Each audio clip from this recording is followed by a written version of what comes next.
D న్యూస్కు స్వాగతం. ఈరోజు వార్తల్లోని ముఖ్య అంశాలు. ముస్లింల సంక్షేమానికి తెలుగుదేశం ప్రభుత్వం కృషి చేస్తుందని ముఖ్యమంత్రి నారా చంద్రబాబు నాయుడు అన్నారు. రంజాన్ సందర్భంగా ప్రభుత్వం ఇఫ్తార్ విందు ఏర్పాటు చేసింది. ఈ కార్యక్రమంలో ముఖ్యమంత్రి నారా చంద్రబాబు నాయుడు మాట్లాడుతూ వక్ఫ్ బోర్డు ఆస్తులను కాపాడటానికి తెలుగుదేశం ప్రభుత్వం కృషి చేస్తుందని ఆయన అన్నారు. ముస్లింల పేదల సంక్షేమం కోసం కృషి చేస్తుందని చంద్రబాబు హామీ ఇచ్చారు. ఈ సందర్భంగా ఇప్పుడే కాదు, మొట్టమొదటి నుంచి కూడా తెలుగుదేశం పార్టీ మైనారిటీలతో అనేక కార్యక్రమాలతో అనుబంధం ఉంది.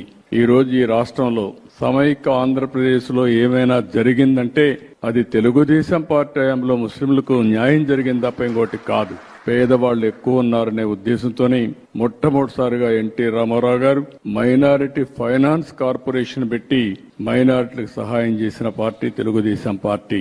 నేను ముఖ్యమంత్రిగా ఉన్నప్పుడు ఆ రోజు మీరు ఒక్కసారి చూస్తే ఉర్దూ అంత మునుపు ఆందోళన చేసేవారు. ఎన్నో ఆందోళన చేస్తే 13 జిల్లాల్లో సమైక్య ఆంధ్రప్రదేశ్ లో ఉర్దూను రెండో భాష చేసిన పార్టీ తెలుగుదేశం పార్టీ అని చెప్పి కూడా నేను మీకు తెలియజేస్తున్నా.